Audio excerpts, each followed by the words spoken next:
is up, everyone? It's Mr.StealUrGurl coming back at you with a StealSpeaks Open 2016 update video and a match between two esteemed players. Coming up right after I talk about the StealSpeaks Open 2016 tournament. So here are the brackets. This is it, everyone. I have reshuffled them, and here we go. Here are our players. And unfortunately, we only got, how many players did we get? I think we only had about 18 players. Unfortunately, that's all we got, guys.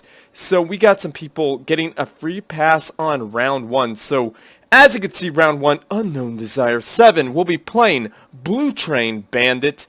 And the second set will be Ultra Godzilla 1 and NiteofMisfortune. So guys, start your matches up as soon as you can and get them done. And maybe round 2 could play as well if they so desire, but it is not required. So this first week, round 1 must be done. Round 2 is optional if you can. If you can't, take your time. It is completely okay because round 2 doesn't start until the second week of July. So this is the first week of July, this second week of July. So feel free to hit it up definitely in the second week. So round 1 has to do it or else there will be disqualification. So guys, make it happen for me as soon as you can. And not just for me, but for yourself and the viewers at home, because people want to see this. So it appears that we have some players who have gotten an approved time off. So King Cosma has July 15th to August 5th off. I would have him play the first round, but I can't seem to find his name here. So that is unfortunate for us. So I don't know who he is. He has July 15th off, so I think round 2 he has off for a little until August 5th. Till August 5th, so whoever is playing him will have to wait, and I am very, very, very sorry about that. So that is how it goes. And Dr. Crazy right here in round 2 will not be able to play, I believe, until the third week of July. So that is unfortunate. Or is it the second week? I can't really count right now, guys, so forgive me. Right here, it is July 16th is when he, after July 16th, he will be available. So he's right here in round 2. So you could see him. So either Unknown Desire or Blue Train Bandit will be against him. And they will have to be, will most definitely have to be patient, because if it is after July 2nd, he will be unavailable. So unfortunately, that is how the cookie crumbles, guys. So that is that for approved time off. So hit me up at StealSpeaks@gmail.com if you have any time, any amount of time you are going to need away from the tournament. And I am saving those changes. Come on. All right. Now, here are the new map setups. So thankfully for us, we still get, oh, we only have 5 rounds for, oh no, 6 rounds for the losers bracket, I believe. How come I cannot move it over? Let's see. Round 7. All right, there we go. Hopefully the third place match shows up. So here we are, guys. This is the way it goes. So winners bracket round 1 will now be Desolatia best of 1, and round 2 will be Coalition Shipyard best of 1, and round 3 will be Open Palms. I know everyone was excited for it to be round 1, but it is going to be round 3, because that is when it's going to be more action-packed, in my opinion, considering seeing the seeds and how the brackets rolled out. So I changed it because there'll be only a few people playing in Open Palms, and we didn't have very many people playing Open Palms last year's tournament, so we definitely want to get that in. And round 4 is a wild card map that you usually don't see. As Emerald Crater. It is a huge map and anything could happen, so I definitely want the best of the best playing that. And semifinals will be Waystation Zeta, QAI why I'm having trouble with that. QAI Prototype Facility and Open Palms Best of 3 and the Losers Bracket. I don't like calling it the Losers Bracket. Let's call it the Second Chancers Bracket. It is QAI Labs, Arctic Refuge, Seraphim 7 Site 311A, Powderhorn Mesa, Waystation Zeta, Traileac Island, and the semifinals will be QAI Prototype Facility, Desolathia, and Open Palms. And the finals shall be Coalition Shipyard, Arctic Refuge, and Open Palms. And you know what? That will be subject to change, so deal with it when we get to it. But chances are it'll be these, because these are iconic maps, and you have to be good at them in order to be good at this game. And the second set of finals will be Open Palms, Waystation Zeta, and Emerald Crater. And the third place will be just like the finals, Coalition Shipyard, Arctic Refuge, and Open Palms. And guys, be sure to go over, watch this video that I'm hovering over right here. It talks about all the rules. And yes, they are rules, and they are right here. So guys, follow them rules, or else you will be disqualified. So be sure to save your replays and send them to me. I cannot stress that enough. But anyhow, everyone, thank you so much for watching. And here are our players. They are awesome. But thank you for watching, and check out the rest of the video because you will not want to miss it. I think it is NiteofMisfortune playing somebody. I have to cast NiteofMisfortune because he is in this tournament. He is in round 1, going to mess people up or get messed up. So best of luck to you, NiteofMisfortune, and Ultra Godzilla, Unknown Desire, and Blue Train, because you guys are in round 1. And good luck to all of the contestants. So hopefully this video rolls out before anyone plays their match. But I highly doubt it because I have to work tomorrow. And that's a whole lot of time. So I'm definitely going to be starting this match right now, actually. I think I am going to hit that button. Where is that button? Start the tournament. And you know what, guys? If the tournament has already started, don't be afraid to try and play.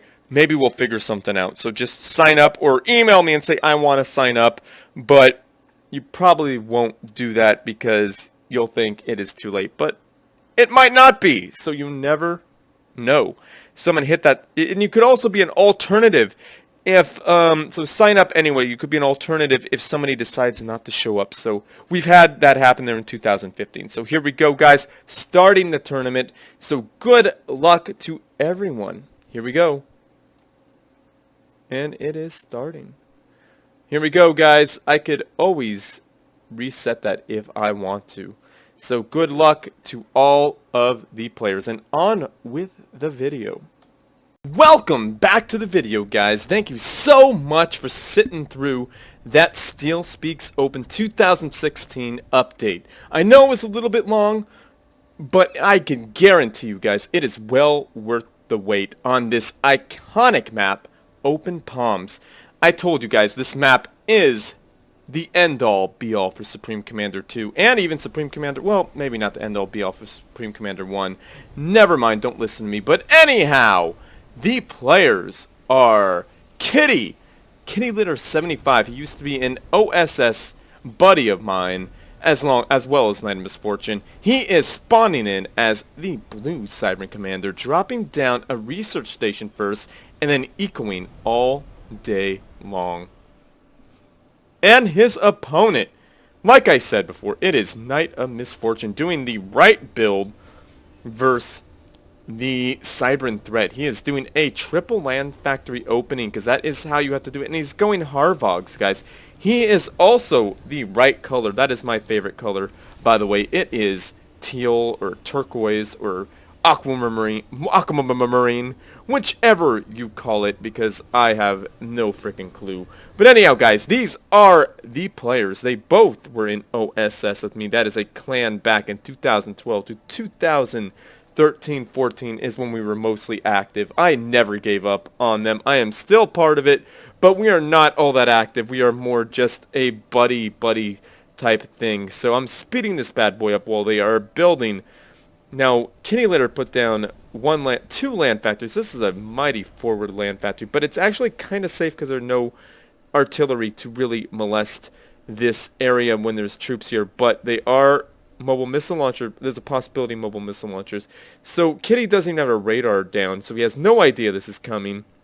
But now he does. He starts that building with the commander, but he knows that he has to deal with this threat. Very very good job there by KittyLitter, by the way. Kitty is cutting these units off because he knows that these units are fast. And there's a little battle here. Kitty getting the superior positioning and having the superior numbers there. Kitty is saying no to this by leaving his commander right in this area, forcing Knight to check and back. But luckily for Kitty, he did not build in back. He decided to build forward. There's only 2 Harvogs there, badly damaged, running away from battle, trying to get home. And these 3 are trying to do something, but I don't think they're going to get much done because there's only 3 of them. Now there is the Aeon troops with their wonderful flags walking right towards us, going right by us, getting blasted in the face by KittyLitter, thinking they could take on an ACU, but definitely they cannot. Just a few blasts, about 3 or 4 shots per unit. Oh my goodness, and they escape. Maybe they'll take out this engineer here. I do not think it's going to happen here. They're going for the... He's hoping that Kitty will structure detonate, but I don't think it's going to happen.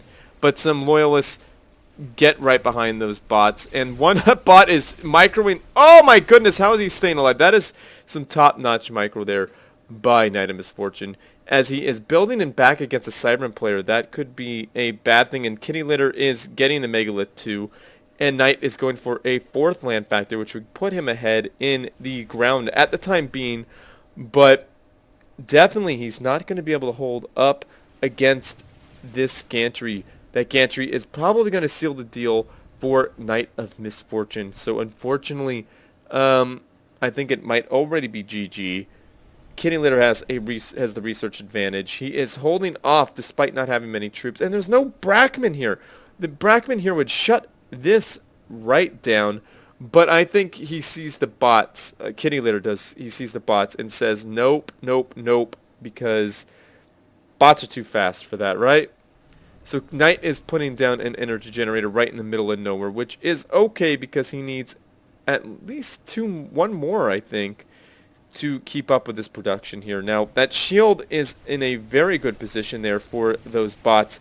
I like what Kitty did, making it very difficult here for Knight to get through that. As you may have seen, that radar installation went down. That is because shields only block about 75%. Cyberman shields block only about 75% of damage, so that did not block all damage, and those bots were able to get through with their attacks and destroy the radar.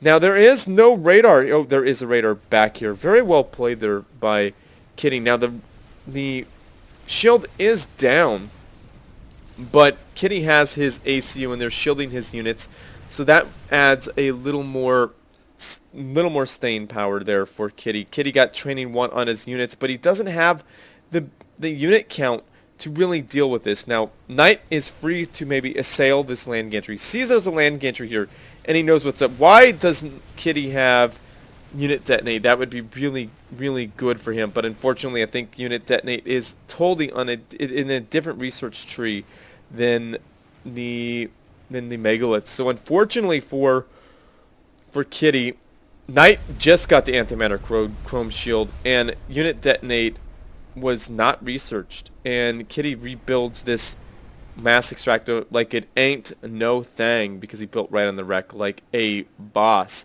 Now, Knight is getting 3 more. Ooh, a research station for NiteofMisfortune. That is a good idea, but they've got an engineer just sitting idle here.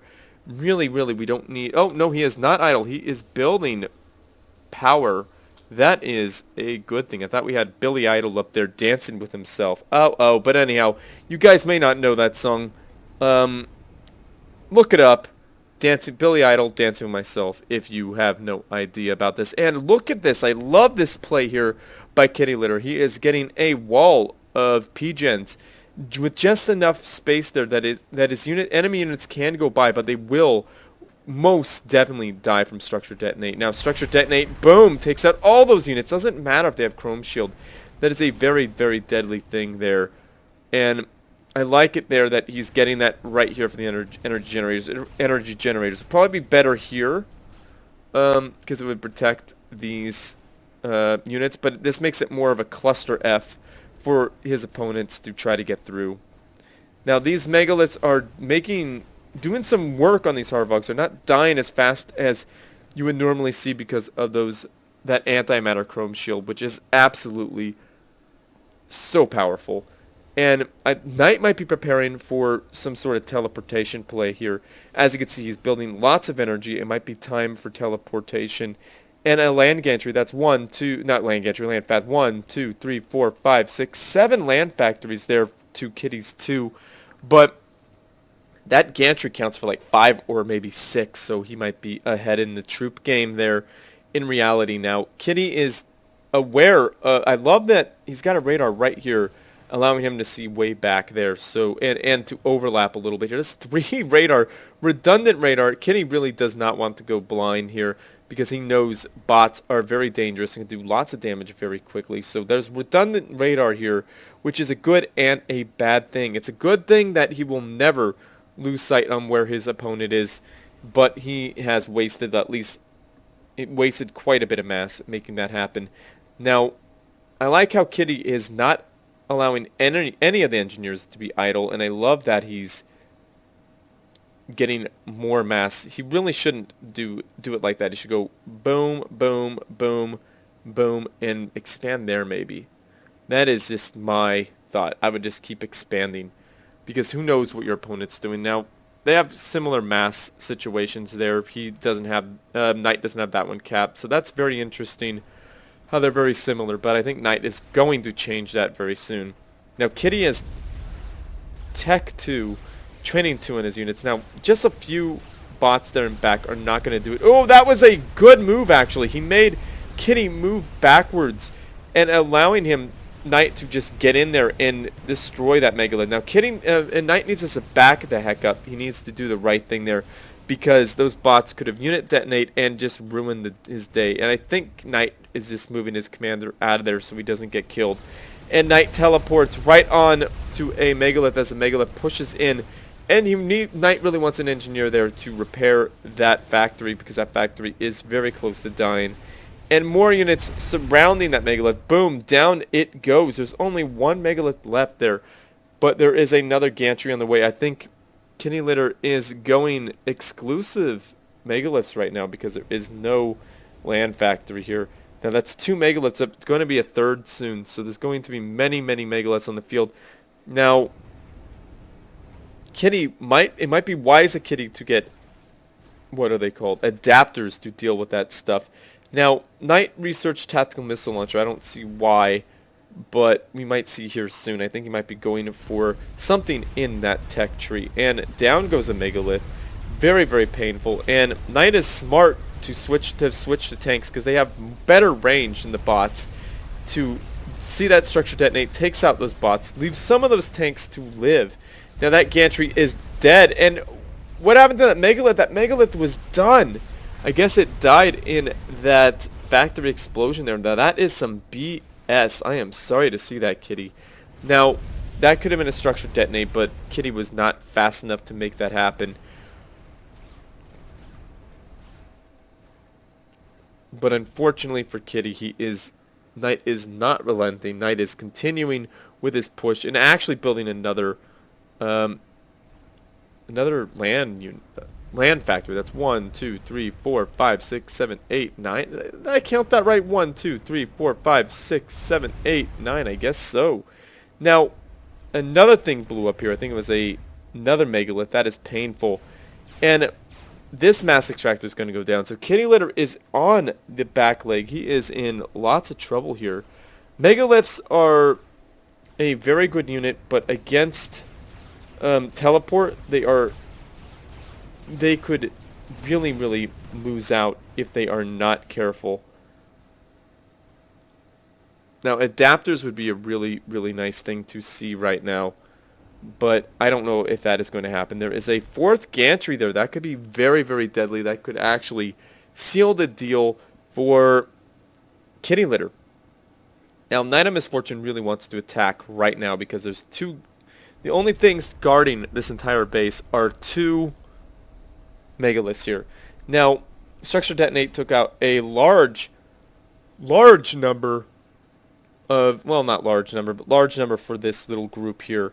It took out more than half. It took out most of them. And down went that Oh, those units probably control Cade, which is a wise thing. That mass extractor probably control Cade as well. Now, see, these megaliths are in a horrible position where these tanks are in a great position. Now, if I were Knight, I would consider getting some fish dutes and maybe park them back here and just push in with my tanks and be so annoying and just let the fish dutes do work on these gantries. That's just me though. So, but having lots of tanks is also a very effective way of dealing with this. And a loyalty gun, you don't see those very often in matches, but there one goes, trying to take that radar station. There's no way that's going to happen. Oh, and that radar station now belongs to Knight, as lots of damage goes off in KittyLitter's base. Kitty has lost. Oh, you see that, guys? That's why you don't get close to a Cybran structure as any race. They just structure detonate and all those units die. Now, KittyLitter is doing the wise thing and rebuilding. I like that. Now, you see, Knight isn't going to know this is up. But KittyLitter is definitely going to know that's up. Now, KittyLitter has no forward radar. He definitely has a back radar. But since he is Cybran, he could probably see quite far. But having that forward radar was really, really helpful. And I believe Knight is building another, looks like another loyalty gun that is just going to try to take over whatever he can. Now, if KittyLitter pushes that, it could be a very, very dangerous thing, because these loyalty guns could take an experimental fairly quickly. Well, not super quickly, but quickly enough to be a major problem. Now, there are a large number of megaliths here, and they are in a concave position. Now, these megaliths need to back the heck up, but it doesn't really matter because there's so many megaliths, they just almost insta-melt those tanks. Now, KittyLitter is really going to need to repair that megalith. Now, that it's free to repair megaliths. Remember that, guys, because the StealSpeaks Open is coming, and you guys are going to need to know that, because it is a very useful thing to have your units fully operational. Now, KittyLitter is building heavy long-range artillery. Now, that is actually could spell GG for NiteofMisfortune. Now, but he made the mistake, in my opinion, this is my opinion, of allowing it to fire when there's just one. He should have held fire until he has at least 3. That way he could devastate his opponent's base, and his opponent would be none the wiser until the barrage actually happens. That's really the sweet spot, in my opinion, for Cybran artillery. One could be annoying. Like this one here, they're so inaccurate, but they have such great splash damage. Now, see, it's not going to really destroy much. It's just going to hit things and be annoying. But at 3, it's going to hit things and make them explode after a few volleys. Now, these loyalty guns are donezo, but I like how Knight has queued up several shield generators, which is a good thing. And NiteofMisfortune is attacking with some tanks. Now, that could be a great diversionary tactic while he pushes up the middle with these tanks and destroys everything in the middle. Knight is going to make a nuclear missile silo. That could be a nail in the coffin for Kitty if it doesn't get scouted.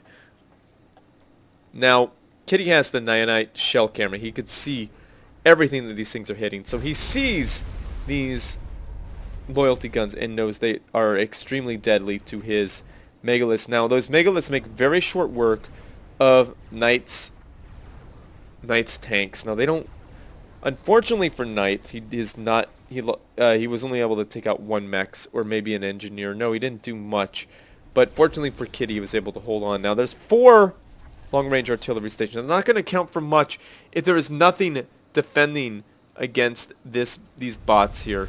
Now, this is going to be one detonate. Now, if the structure detonates, it'll destroy a large chunk. And it did. It destroyed a large chunk of those units. Now, these megas are doing good work against these tanks. And a good structure detonate there by Kitty, taking out a large number. Now, the sweet spot, now there's 4 artillery stations. It would have been 5 of that when they get structure detonate, but the sweet spot is here. It's beyond the sweet spot.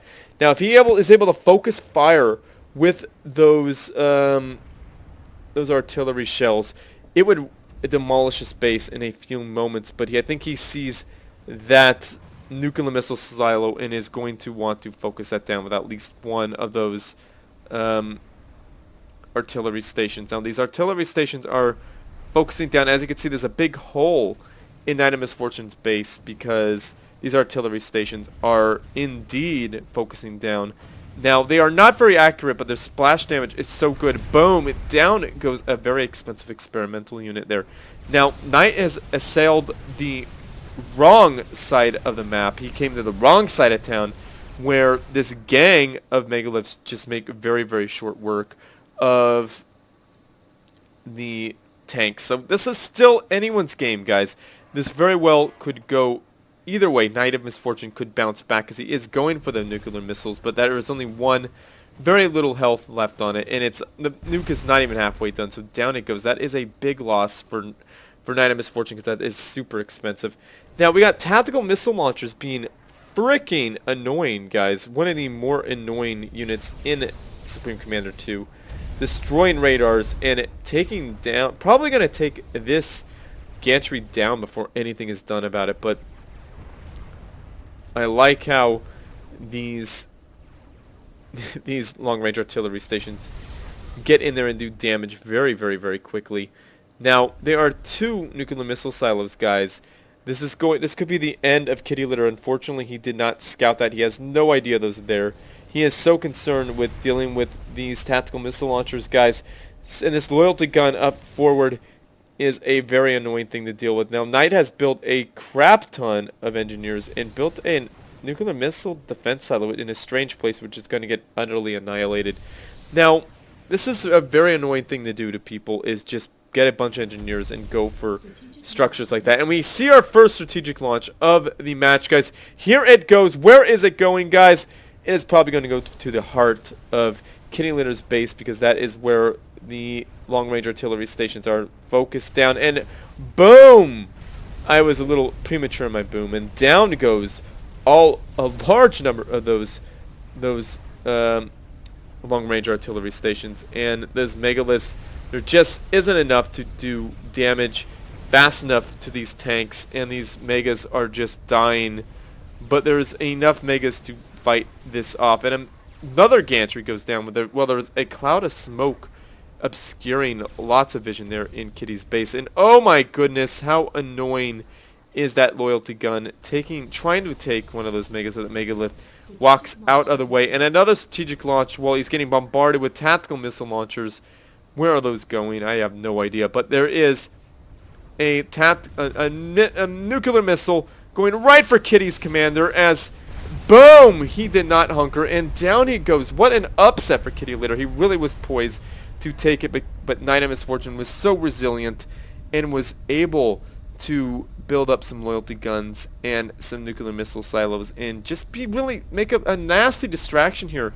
Poor KittyLitter did not see it coming. Well, he probably did. He probably had to research the nuclear missile silo, and that always takes some time, and it's the worst when you are already behind in that. And at this point, the Aeon really is able to outmass because there's so many, especially in this match, there was a lot of mass caps taken, like way more than what Kitty had. So that was allowing Knight to build up a lot of mass and just walk in there with all these annoying little TMLs. That is super annoying. And there's a nuke defense silo right there, but not in the heartland of his base where it is really, really needed to defend these core mexes. Now you can see a bunch of things destroyed here right there in the center, so that was, I thought, was going to be the beginning of the end. Well, the true beginning of the end I thought were those megaliths, because that is a very hard thing to deal with. But Kitty did an awesome job getting in there and doing some damage, but Knight was just able to hold him off and did an amazing job with his micro and responding to the megalith threat. So Night of Misfortune is going to be a very, very dangerous foe in this upcoming tournament. So he is playing the first week, so enjoy and really, really enjoy that match, because it should happen. But if the players don't show up, or one of the players don't show up, he'll just have to get, Night of Misfortune will just have to get a free pass. And I don't want to see that happening. Well, I want to see him do well. I want to see everyone do well, but I don't want people getting free passes. So show up to your match and play, please. So anyhow, guys, check out the StealSpeaks Open because it is live now. StealSpeaks Open's 2016. Round 1 players play Desolathia. The map has changed, so do that right as soon as you can and send me that replay.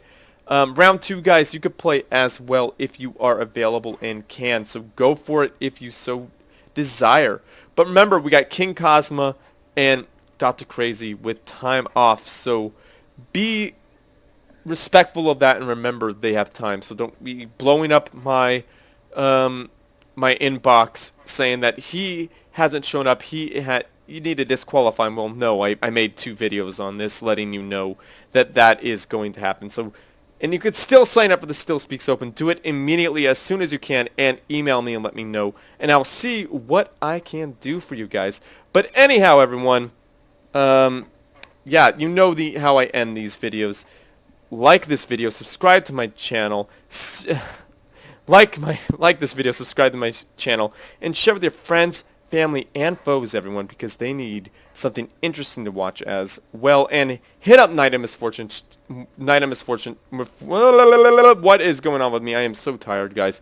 Hit up NiteofMisfortune's channel because he is awesome. His channel is amazing, so I highly recommend him. And comment this video because I love to hear from you guys. I just want to, even if it's just hi.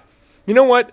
Comment hi if you have nothing better to say, because I want to see who made it this far in the video and who are my awesome fans. You know, you guys are all awesome, but some people are more awesome than others because you like the videos and you have subscribed to my channel and you have commented me before, so that is really greatly appreciated. So definitely do that. And as always, everyone, GG.